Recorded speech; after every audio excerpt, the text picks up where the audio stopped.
নিয়ে যাবো, তুই আগে শান্ত হ। মেঘ আবারও চেঁচিয়ে বলল, না, শান্ত হব না। আমি সবকিছু শেষ করে দিব, সবকিছু একদম ভেঙে গুড়িয়ে ফেলবো।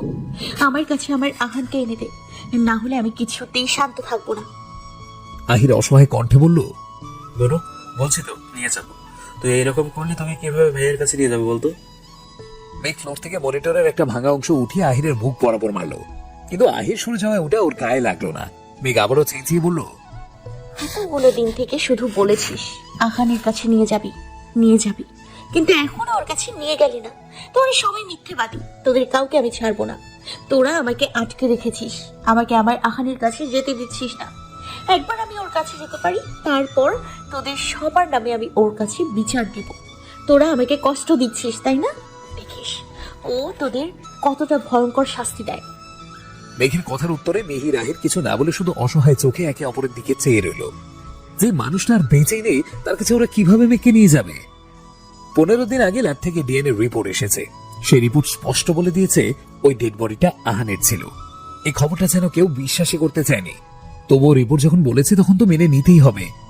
পরিবারের সবাই খুব ভেঙে পড়েছে, সবার অবস্থাই খুব খারাপ। আহানের মৃত্যুটা কেউই মেনে নিতে পারছে না। একমাত্র আহির আর মিহিরে নিজেকে শক্ত রেখেছে, তবে সেটা উপর থেকে নিজেদের শক্ত রাখার চেষ্টা করছে। একদিকে পরিবারের সবাইকে সামলাতে হচ্ছে, আরেকদিকে মেঘের প্রত্যেক দিনের এমন পাগলামো সহ্য করতে হচ্ছে। মেঘকে এখনো কেউই আহানের মৃত্যুর খবরটা জানানোর সাহস পায়নি, কারণ আহানকে দেখতে না পেয়ে মেঘের এই অবস্থা। যদি ও শোনে আহানের বেঁচে নেই, তাহলে হয়তো ওর এর থেকেও আরো খারাপ অবস্থা হবে। আহির আর মিহিরের ভাবনার মধ্যেই দুজন ডাক্তার আর দুজন নার্স দৌড়ে এসে কেবিনের মধ্যে ঢোকে। তারপর ওনারা জোর করে মেঘকে চেপে ধরে ঘুমের ইঞ্জেকশন দিয়ে দেয়। মেঘ ওনাদের হাত থেকে ছটফট আর চিল্লাচিল্লি করতে করতে একটা সময় ঘুমের দেশে পাড়ি জমায়। এতক্ষণে ছটফট করা শরীরটা একদম নিস্তেজ হয়ে যায়। আহির মিহির একটা দীর্ঘ শ্বাস ফেলে চোখের কোণে জমে থাকা পানিটা মুছে নিয়ে বাইরে যাওয়ার উদ্দেশ্যে পা বাড়ায়। আপাতত ওদের এইসব দেখা ছাড়া আর কিছুই করার নেই। এই সবকিছু একমাত্র আহানই ঠিক করতে পারত। একমাত্র আহান ফিরে আসলেই মেঘ আবারও আগের মতো হয়ে যেত। ওরাও মনে প্রাণে সবসময় এইটাই চায়, ওই রিপোর্টগুলো যেন ভুল প্রমাণিত হয়, আহান যেন আবার ওদের কাছে ফিরে আসে। কিন্তু সেটা কি আদৌ কোনোদিন সম্ভব? আহান কি আদৌ কোনোদিন আর তার মেঘপুরীর কাছে ফিরে আসতে পারবে? কোনোদিন কি জানতে পারবে তার পিছিয়ে পরিটাও তাকে খুব ভালোবেসে ফেলেছে, তার কাছে যাওয়ার জন্য প্রত্যেকটা সেকেন্ড পাগলামি করেছে? মেঘ কি কোনোদিন নিজের মুখে বলেছে ও আহানকে খুব ভালোবাসে? কোনোদিন কি আহানের মুখ থেকে সেই আগের মতো আদরে কণ্ঠে মেঘপুরী ডাকটা শুনতে পারবে? নাকি সবকিছু এখানেই শেষ হয়ে যাবে? আরেকটা ভালোবাসার কাহিনীর এখানেই অপূর্ণতা নিয়ে সমাপ্তি ঘটবে? হয়তো শেষ হয়ে যাবে, অথবা আবার হয়তো এখান থেকেই সবকিছু নতুন করে শুরু হবে। এখন শুধু সঠিক সময়ের অপেক্ষা। সময়ই বলে দেবে এই দুটো মানুষের ভালোবাসা পূর্ণতা পাবে, নাকি অপূর্ণতা পেয়ে শুধু স্মৃতির পাতাই রয়ে যাবে। সন্ধ্যা 7:30। একটা পরিত্যক্ত গোডাউনের মধ্যে পড়ে আছে 10 জন মানুষের লাশ। লাশগুলো শরীর থেকে এখনো চুয়ে চুয়ে রক্ত পড়ছে। দেখে বোঝা যাচ্ছে কিছুক্ষণ আগে এদের গুলি করা হয়েছে। মেঝের মাটিটা পুরো লাল রক্তে ভিজে গেছে, চারপাশে শুধু রক্তের লাল দাগ। লাশগুলোর থেকে কিছুটা দূরে দাঁড়িয়ে রাগে ফুঁসছে ব্ল্যাক স্নেক গ্যাংয়ের লিডার সিয়াম। ওর সামনে ভয়ে তটস্থ হয়ে দাঁড়িয়ে আছে ওরই গ্যাংয়ের কিছু মেম্বার। সিয়াম রগে চিল্লিয়ে বলল, কার এত বড় সাহস আমার ফ্যাক্টরিগুলোতে আগুন লাগিয়েছে? সে কি জানে না আমি কে? কোন সাহস আমার সাথে লাগতে আসে? সিয়াম সামনে দাঁড়িয়ে থাকা ছেলেগুলো সবাই ভয়ে মাথা নিচু করে রেখেছে। ওদের মুখ দিয়ে কোনো কথাই বের হচ্ছে না। একটু আগে চোখের সামনে নিজেদের গ্যাংয়ের কিছু লোকদের বসের হাতে খুন হতে দেখেছে ওরা। কারণ সেই ছেলেগুলো বলেছিল ওরা আহান খানকে মারতে পারলেও তার গার্লফ্রেন্ডকে মারতে পারেনি। সেই মেয়ে এখনো বেঁচে আছে। ব্যাস এটুকু কথা শোনার সাথে সাথে সিয়াম একসাথে 10 জনকে গুলি করে মেরে দিয়েছে। কারণ আহানকে যারা মারতে গিয়েছিল তাদের দলে ওই 10 জনও ছিল। সামনে দাঁড়িয়ে থাকা ছেলেগুলো এই মুহূর্তে কিছু বলতেই চাইছে না। ওরা জানে এখন কিছু বললেই ওদের বস নির্ঘাত এখন ওদের মৃত্যুদণ্ড দেবে। সিয়াম আবারও চেঁচিয়ে বলল, কি হলো, সবাই চুপ করে আছিস কেন? বল আমার গোডাউনগুলোতে কে আগুন লাগিয়েছে? 2 দিন হয়ে গেল এখনো তার এই সামান্য একটা ইনফরমেশন বের করতে পারলি না। জানিস সব মিলিয়ে পুরো 3.5 কোটি টাকার ড্রাগস ছিল, সব আগুনে পুরো ছাই হয়ে গেছে। আমার এতগুলো টাকা জলে চলে গেল। কার এত বড় সাহস আমার সাথে লাগতে আসে? এতদিন তো আহান খান ছিল, এখন ওকেও পথ থেকে সরিয়ে দিয়েছে, তো এখন আবার এই নতুন শত্রু কোথা থেকে উদয় হলো? সিয়ামের কথা শেষ হতেই পাশ থেকে ওর অ্যাসিস্ট্যান্ট কবির এগিয়ে এসে কামা কামা কণ্ঠে বলল, বস, আমি কিছু বলতে চাই। সিয়াম ধমক দিয়ে বলল, তো এখন চুপ করে আছেন কেন? আপনাকে কি অ্যাপ্লিকেশন পাঠাতে হবে, তারপর বলবেন? না মানে বস, আসলে সিয়াম তাতে দচ্ছেপে রাগী স্বরে বলল, এসব আসলে নকলে না মানে মানে বাদ দিয়ে যেটা করতে বলেছি সেটা ক্লিয়ার করে বলো, না হলে তোর অবস্থাও এদের মতো করতে আমার শুধুমাত্র 1 সেকেন্ড লাগবে। সিয়াম ফোনে পড়ে থাকা লাশগুলোকে দেখিয়ে বলল। কবির একটা স্বপ্ন ঢুক গিলে ভয়ে ভয়ে বলল, বস আমার মনে হয় এটা আহান খানের ভাইয়ের কাজ। ওরা কিন্তু কেউই আহান খানের থেকে কম নয়, অথবা আহান খানের ফ্রেন্ড হবেও হতে পারে। ও কিন্তু আহান খানের মতোই মাথা ঠান্ডা লোক, কাজ করার পর কোনো প্রমাণ ছাড়ে না। আহির, মিহির, হিরান, অভি এদের কাউকে সন্দেহ তালিকা থেকে বাদ দেওয়া যায় না। ওদের সবার মধ্যে থেকে কেউ একজন এই কাজটা করতে পারে, কারণ ওরা সবাই আহান খানকে খুব ভালোবাসতো। আহান খানের মৃত্যুর প্রতিশোধ না নিয়ে ওরা কিছুতেই চুপচাপ হাত গুটিয়ে বসে থাকবে না। যেহেতু আমাদের কিছু লোক ওদের হাতে ধরা পড়ছে, তাই আমাদের খুঁজে বের করা ওদের কাছে কোনো ব্যাপারই না। হয়তো ওরা কেউ আমাদের মতো মাফিয়া না, তবে ওদের ক্ষমতা আমাদের থেকে কোনো অংশে কম না, সেটা আমরা সবাই জানি। কিন্তু বস, আমার আরো একটা বিষয় নিয়ে সন্দেহ হয়। এইটুকু বলে কবির চুপ হয়ে গেল। আরো কিছু একটা বলতে চাইছে, বাট সিয়ামের ভয় বলার সাহস পাচ্ছে না। কথার মধ্যে কবির এইভাবে থেমে যাওয়ায় সিয়াম ভ্রু কোঁচকে কবিরের দিকে তাকালো। তারপর সন্দিহান কণ্ঠে কবিরের দিকে তাকিয়ে বলল, কি হলো, চুপ করে গেলি কেন? বল বল, তোর আর কি বিষয় নিয়ে সন্দেহ আছে? কবির ভয়ে ভয়ে বলল, বস আমার মনে হয় আহান খান বেঁচে আছে। কথাটা শোনার সাথে সাথেই সিয়াম ওর সামনে থাকা একটা চেয়ারে লাথি দিয়ে ফেলে দিয়ে চিল্লিয়ে বলল, হোয়াট? কি বলছিস এসব? মাথা ঠিক আছে তো? ওই লাশটার ডিএনএ রিপোর্টটা বলছে ওটা আহান খানের লাশ, তাহলে ও বেঁচে থাকবে কিভাবে? কবির সিয়ামের দিকে তাকিয়ে একটু মলিন হেসে বলল, বস এই কথাগুলো আপনি বলছেন? আপনার থেকে ভালো আর আহান খানকে কে চিনেন? উনি আপনার কতগুলো বিজনেস বন্ধ করিয়েছে, আপনাকে কতবার জেলে পেটেছে হিসাব নেই তার। তার উপর আবার কয়েকবার আপনাকে মেরে ফেলতে চেয়েছিল। শুধু আপনি কেন, উনি তো সব মাফিয়াদের পিছনে লেগে থাকেন। যারা অবৈধ কাজ করে তাদেরকেই ধরে জেলে পাঠিয়ে দেন। ওনাকে তো আর কম লোক মারতে চাননি, কিন্তু আজ অব্দি কেউ কিচ্ছুই করতে পারেনি।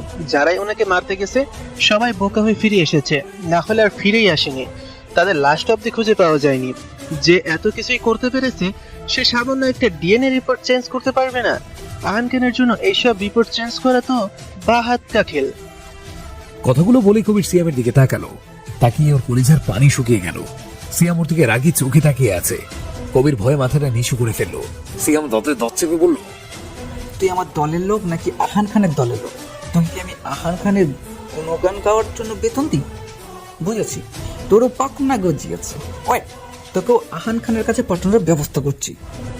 বলেই সিয়াম যে এগিয়ে গিয়ে সামনে টেবিল থেকে পিস্তলটা হাতে নিতে যাবে, তখনই কবির গিয়ে সোজা সিয়ামের পায়ে ধরে বসে পড়ল। তারপর ভীত স্বরে বলল, বস আপনি আমাকে ভুল বুঝছেন। আমি কথাটা ওভাবে বলিনি। আমি বলতে চেয়েছি যে আমাদের গোডাউনগুলোতে হয়তো আহান খানে আগুন লাগিয়েছে। একবার ভেবে দেখুন, ও যদি এখনো বেঁচে থাকে আর এই কাজটা করে থাকে, তাহলে ফিরে এসে আমাদের সবার কি অবস্থা করবে? কবিরের কথা কানে আসলেই সিয়াম শান্ত হয়ে গেল। ওর মনের মধ্যে ভয় এসে বাসা বাঁধল, তবেও সেটা কাউকে বুঝতে দিল না।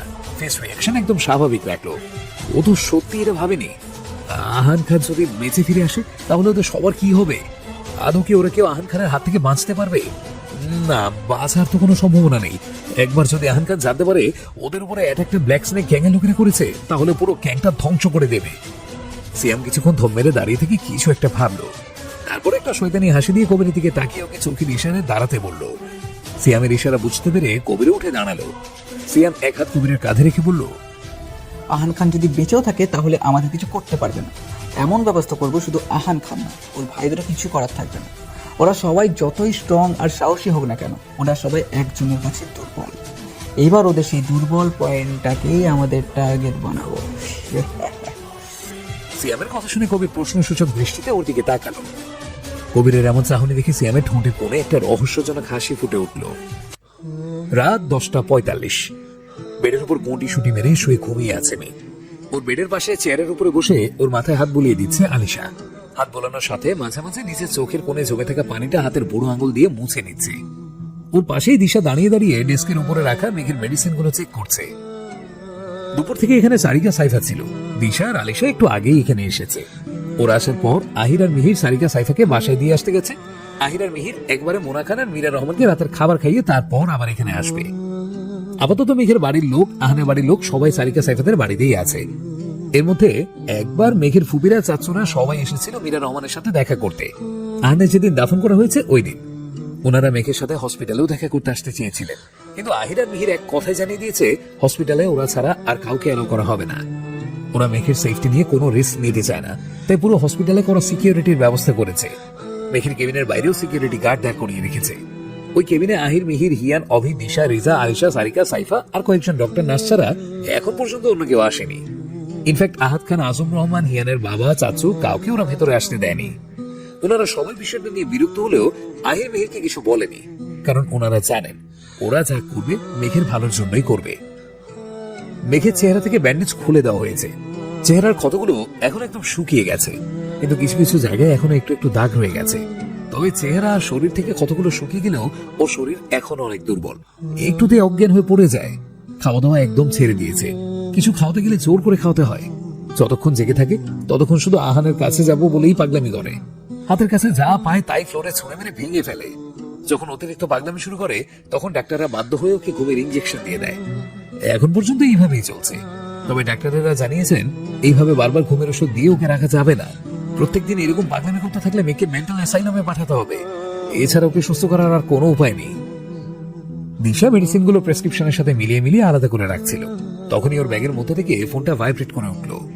ও ব্যাগ থেকে ফোনটা বের করে দেখলো হিয়ানের নাম্বার থেকে কলটা এসেছে, তাই ও ফোনটা নিয়ে কেবিনের বাইরে চলে গেল। রোগীর পাশে বসে ফোনে কথা বলাটা ডাক্তাররা অ্যালাউ করেন না, কারণ এতে রোগীর প্রবলেম হতে পারে। দিশা কেবিনের বাইরে এসে এক সাইডে গিয়ে ফোনটা রিসিভ করলো, তারপর বলল, হিয়ান ভাইয়া, আপনারা কোথায়? এখানে কখন আসবেন? দিশা কথাটা শেষ করতে ওপাশ থেকে অভির কণ্ঠস্বর ওর কানে ভেসে এলো। অভি তড়িঘড়ি করে বলল, মিস দিশা, আমি হিয়ান না, অভি। অভির কথা শুনে দিশা অবাক হলো, কারণ একে তো অভি ওকে সবসময় মিস বিশা বলে ডাকে, আর তার উপরে ওর কণ্ঠ শুনে মনে হচ্ছে ওর কোনো প্রবলেম আছে। দিশা একটু চিন্তিত স্বরে বলল, জি বলুন।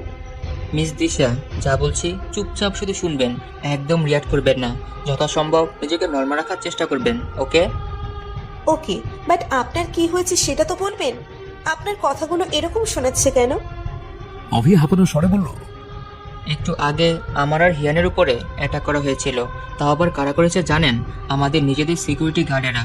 শুধু আমাদের উপরই না, আহির, মিহির, সারিকা, সাইফা, ওদের উপরও একই সময়ে ওদের সাথে থাকা লোকেরা অ্যাটাক করেছে। এখন ওদের কি অবস্থা জানি না, তবে আমরা এখনো পর্যন্ত সেভে আছি, কিন্তু কতক্ষণ থাকবো ঠিক বলতে পারছি না। এটুকু শুনতেই দিশার মাথা চক্কর দিয়ে উঠল, ভয়ে হাত পা থরথর করে কাঁপতে লাগলো। এইভাবে সবার উপরে একসাথে কেন অ্যাটাক হয়েছে ও সেটাই বুঝতে পারছে না। ওপাশ থেকে অভি শান্ত স্বরে বলল, দিশা প্লিজ কোনো রিয়াক্ট করবেন না, নিজেকে নর্মাল রাখার চেষ্টা করুন। দেখুন, আপনি যদি এখন ভয় পান তাহলে আপনারাও প্রবলেমে পড়ে যাবেন। দিশা কাঁপা কাঁপা কণ্ঠে বলল, মানে? হসপিটালে আমাদের যে গার্ডরা আছে, হয়তো তাদেরও সবাইকে টাকা দিয়ে কিনে নেওয়া হয়েছে। আমি যদি খুব ভুল না হই তাহলে ওরাও হয়তো আপনাদের উপরে একটু পরে অ্যাটাক করবে। এইবার সবকিছু আপনার উপরে ডিপেন্ড করছে। আপনি যদি এখন ভয় পেয়ে চেঁচামেচি করেন তাহলে ওরা হয়তো আপনাদের উপরে এখনই অ্যাটাক করবে। তাই যতটা পারবেন নিজেকে নর্মাল রাখার চেষ্টা করুন। জাস্ট কিছুটা সময় ম্যানেজ করে নিন, তারই মধ্যে আমরা ওখানে পৌঁছানোর চেষ্টা করছি। অভি কথাটা শেষ করতে না করতে ওর কানে দিশার চিৎকারের শব্দ ভেসে এলো, আর সাথে সাথে ফোনটাও কেটে গেল। ও পরপর দিশার নাম্বারে কয়েকবার কল করলো, রিং হচ্ছে কিন্তু কেউই ফোন রিসিভ করছে না।